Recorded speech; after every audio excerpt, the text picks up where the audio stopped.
আউযু বিল্লাহি মিনাশ শাইতানির রাজিম বিসমিল্লাহির রহমানির রহিম। পরম করুণাময় আল্লাহর নামে শুরু করছি।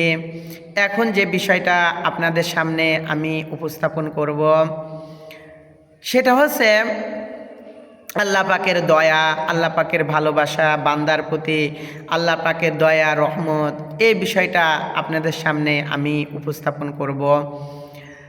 আমরা অনেক সময় পাপে জড়িয়ে যাই। আমরা মানুষ, আমাদের দ্বারা বিভিন্ন ধরনের পাপ সংগঠিত হবে। এরপরেও আল্লাহ পাকের দয়া রহমত থেকে কখনো নিরাশ না হওয়া। আমরা অনেক সময় ভুল কিছু ডিসিশন সিদ্ধান্ত নিই যা অত্যন্ত ভুল, নোংরা।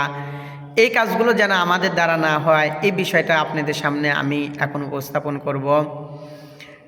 আল্লাহ পাক কোরআনে কারিমের ভিতরে তার দয়া, তার রহমত এই সম্পর্কে তিনি বলেন, কুল ইয়া ইবাদিয়াল্লাযিনা আসরাফু আলা আনফুসিহিম লা তাকনাতু মির রাহমাতিল্লাহ। আল্লাহ পাক বলেন, ও আমার বান্দারা, তুমি কত অপরাধ করছো, কত গুনাহ করেছো, আমার রহমতের কাছে তোমার গুনাহ কিছুই না। সুবহানাল্লাহি বিহামদিহি। তুমি যতই পাপ করো না কেন, আমার যে দয়া, আমার রহমত, এর কাছে তোমার পাপ তো কিছুই না।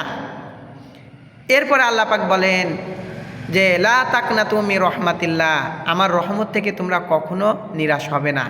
তুমি যত পাপ, যত অন্যায়, যত কিছুই করো না কেন, আমার রহমত, আমার দয়া থেকে কখনো নিরাশ হবে না।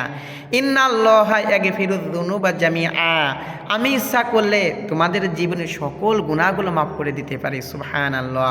ইন্নাহু হুয়াল গফুরুর রহিম। আর তোমাদের রব তোমাদের জন্য অত্যন্ত দয়ালু, অত্যন্ত ক্ষমাশীল। এজন্য কখনো আল্লাহ পাকের দয়া রহমত এখান থেকে আমাদের নিরাশ হওয়া যাবে না। অন্য জায়গায় আল্লাহ পাক বলেন, এই যে দয়া নিরাশ যারা কারা হয়, যারা শয়তান তাদেরকে প্রতারিত করে। আল্লাহ পাক বলেন, আশ-শাইতানু ইয়াইদুল ফাকরা ইয়ামুরকুম বিল ফাহশাই আল্লাহু মাগফিরাতাম মিনহু ফাদলা আল্লাহু ওয়াসিউন আলিম।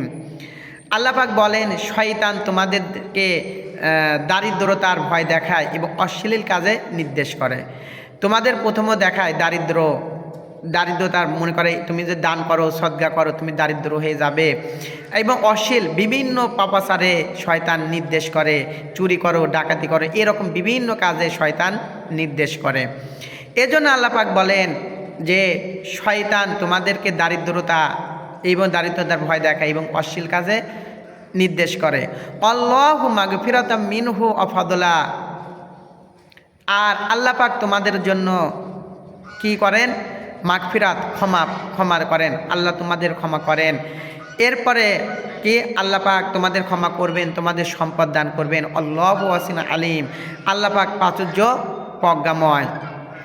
এজন্য আল্লাহর দয়া রহমত থেকে কখনো নিরাশ হওয়া যাবে না। যখন ইউসুফ আলাইহিস সালামের পিতা ইয়াকুব আলাইহিস সালাম তার সন্তানদেরকে মিশরে পাঠালেন আর বললেন, ইউসুফ এবং তার ভাই বিয়ামিনকে খোঁজ করো। ইয়া বানিয়া যাহাবু ফাতাসাসু মিন ইউসুফ আখি ওয়ালা তাইয়াসু মির রাহিল্লাহ ইন্নাহু লা ইয়াইসু মির রাহিল্লাহি ইল্লাল কওমুল কাফিরুন। ইয়াকুব আলাইহিস সালাম তার সন্তানদেরকে বললেন, তোমরা আবার মিশরে যাও, তোমাদের ভাই ইউসুফ এবং বিয়ামিনকে খোঁজ করো। আল্লাহর রহমত থেকে নিরাশ হইও না। আল্লাহর রহমত থেকে, কাফেররা ছাড়া কেউ আল্লাহর রহমত থেকে নিরাশ হয় না। তার মানে যারা ভুল সিদ্ধান্ত নেয়, আত্মহত্যা করে, বিভিন্ন অপকর্মে লিপ্ত হয়, এটা হচ্ছে শয়তান তাদেরকে এই জিনিসটা দেখায়। যারা কাফের, আল্লাহকে বিশ্বাস করে না, তারাই আল্লাহর রহমত থেকে নিরাশ হয়। অনেক মানুষ আছে আত্মহত্যা করে। আল্লাহ রাসূল বলেছেন, ওয়াল্লাযী নাফসি ইয়াখনুকুহা ইয়াখনু ফিন নারি ওয়াল্লাযী হুয়া ইয়াতআনু ফিন নারি। রাসূলুল্লাহ সাল্লাল্লাহু আলাইহি ওয়াসাল্লাম বলেন, যে ব্যক্তি যেভাবে আত্মহত্যা করবে, কিয়ামতের দিন জাহান্নামে তাকে ঠিক সেভাবেই শাস্তি দেওয়া হবে। যে ব্যক্তি বিষ খাইছে তাকে জাহান্নামে বিষাক্ত জিনিস দেওয়া হবে। যে ব্যক্তি গলায় ধরে নিয়েছে ওই ব্যক্তি বারবার গলায় ধরে নিতে থাকবে। যে ব্যক্তি পেটে ছুরি ঢুকাইছে ওই ব্যক্তি জাহান্নামে নিজের পেটে নিজে ছুরি ঢুকাবে। এভাবে করে আত্মহত্যা করবে। এই জন্য আমরা যেন আমাদের জীবনটাকে ধ্বংস না করি। আল্লাহ পাক বলেন, ওয়ালা তাকতুলু আনফুসাকুম, তোমরা নিজেদেরকে হত্যা করো না, তোমরা নিজেকে হত্যা করো না। আল্লাহ পাক বলছেন তোমরা নিজেকে কখনো হত্যা করবা না। অর্থাৎ নিজের জীবন নিজে কখনো শেষ করা যাবে না। সব সময় আল্লাহর প্রতি ধৈর্য ধারণ করে বিশ্বাস করে আল্লাহর প্রতি সবর ইখতিয়ার করে থাকতে হবে। আর আল্লাহর দয়া রহমত সম্পর্কে রাসূলুল্লাহ সাল্লাল্লাহু আলাইহি ওয়াসাল্লাম হাদিস শরীফে আমাদেরকে জানিয়েছেন, বিসাবিন ফাইদা আমরাত মিনাস সাবি তাসআ ইদা ওয়াজাদা সাবি মিনাস সাবি ফাআখাযাতুহু ফালসাকাতুহু বিবাতনিহা ফারাদাআতুহু ফাকালা রাসূলুল্লাহ সাল্লাল্লাহু আলাইহি ওয়াসাল্লাম আতারাউনা হাযিল মারাত তারিহাতান ওয়ালাদা ফিন্নার কুলনা লাউ আল্লাহি ফাকালা আল্লাহু আহমি ইবাদি মিন হাযিহি ওয়ালাদা ফিন্নার। রাসূলুল্লাহ সাল্লাল্লাহু আলাইহি ওয়াসাল্লাম একজন মহিলা দিয়ে উদাহরণ দিলেন আল্লাহর দয়া ভালোবাসা কেমন। রাসূলুল্লাহ সাল্লাল্লাহু আলাইহি ওয়াসাল্লাম এবং কোনো এক যুদ্ধের ময়দানে অমুসলিমদের একটা মহিলা বাচ্চা সহ মুসলমানদের কাছে বন্দী হয়। যুদ্ধের ময়দানে ওই মহিলার ছোট দুধের বাচ্চা হারিয়ে যায়। অনেক খোঁজাখুঁজির চেষ্টা করেন, অবশেষে মহিলার স্তনের যে দুধ এটা অত্যন্ত ভারী হলো। মহিলা ভাবলেন আমার এই দুধ কাউকে কোনো বাচ্চাকে খাওয়ানো উচিত। এরপরে তিনি একটা বাচ্চাকে দুধ পান করাতে লাগলেন। এমন সময় অনেক সময় পর তার নিজের সন্তানকে তিনি খুঁজে পেলেন। এরপর নিজের সন্তানকে তিনি দুধ পান করানো শুরু করলেন। যখন তিনি নিজের সন্তানকে দুধ পান করানো শুরু করলেন, এরপর আল্লাহ রসুল সাহাবীদেরকে বললেন, আচ্ছা বলো তো এই মহিলা কি পারবে তারা এই নিজের এই সন্তানকে আগুনের ভিতর ফেলাই দিতে? সাহাবীরা বললেন, আল্লাহর কসম করে বলি ইয়া রাসূলুল্লাহ এটা কখনোই সে পারবে না। তখন আল্লাহ রসুল বললেন, আল্লাহ কি পারবে তার এই বান্দাকে আগুনের ভিতর ফেলাই দিতে? সুবহানাল্লাহ বিহামদিহি। আল্লাহর কত দয়া কত মায়া। আল্লাহ পাক রসুল অন্য হাদিসে বলেছেন, ইয়াকুলু জাআলাল্লাহু রাহমাতাম মিয়াতা জুসিনি ফামসাকা ইনদাহু তিসআতু তিসঈনা আনসালা ফিল আরদি ওয়াহিদান ফানসালা ফিল আরদি জুসিন ওয়াহিদান ফামান যালিকাল জুসি ইয়াতরাহামুল খালাইকা হাত্তা তারফা দাব্বাতা হাফিরা আন ওয়ালাদিয়া খাশিয়াতান তুসিবাহু। রাসূলুল্লাহ সাল্লাল্লাহু আলাইহি ওয়াসাল্লাম বলেন, আল্লাহ পাক তার দয়া রহমত ভালোবাসাকে 100টি ভাগে ভাগ করেছেন। আর এক ভাগ পুরো পৃথিবীর যত প্রাণী আছে এক ভাগ সবার ভিতরে ছড়িয়ে দিয়েছেন, আর 99 ভাগ তার কাছে রেখে দিয়েছেন। আর একটা ভাগ পুরো প্রাণী জগতের ভিতরে দেওয়ার কারণে একটা বকরি বা একটা ছাগল একটা গরু সেও তার নিজের বাচ্চার গায়ের উপরে পা তুলে দেয় না যে কষ্ট পাবে বলে। সুবহানাল্লাহ। তাহলে যার ভিতরে 99% রহমত রয়েছে, তাহলে সে আল্লাহ পাক আমাদের প্রতি কি দয়া ভালোবাসা দেখাবেন। আল্লাহু আকবার, আল্লাহু আকবার। আল্লাহ আমাদের ক্ষমা করুন। আল্লাহ রসুল বলেন, লাম্মা খালাকাল্লাহু খালাকা কাতাবা ফি কিতাবিন ফাওয়া ইনদি ফাওকাল আরশ ইন্না রাহমাতি তাগলিবু গদাবি।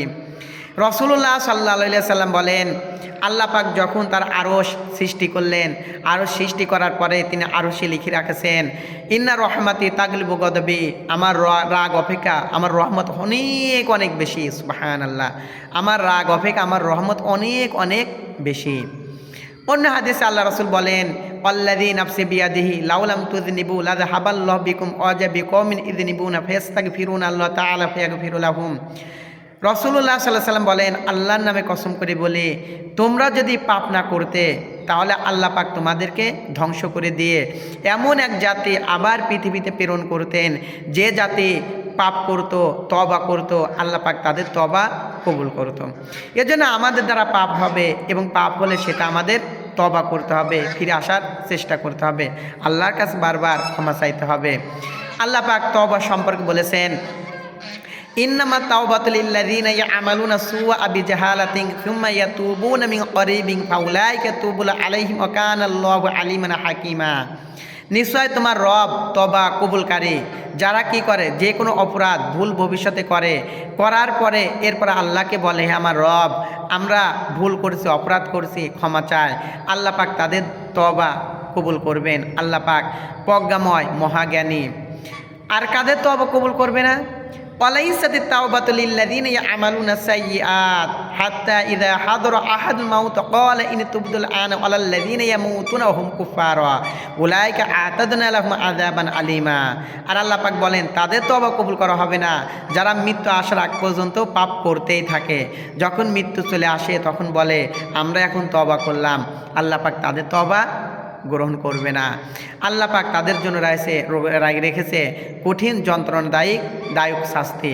এজন্য আমরা যে কোনো সময় যে কোনো পাপ হয়ে গেলে আল্লাহর কাছে তওবা করা, আল্লাহর কাছে বেশি বেশি ক্ষমা চাওয়া, নিজের অসত্য প্রকাশ করা, দুর্বলতা প্রকাশ করা, এভাবে আমরা চলার চেষ্টা করি। আল্লাহ আমাদের কবুল করুন, আমিন।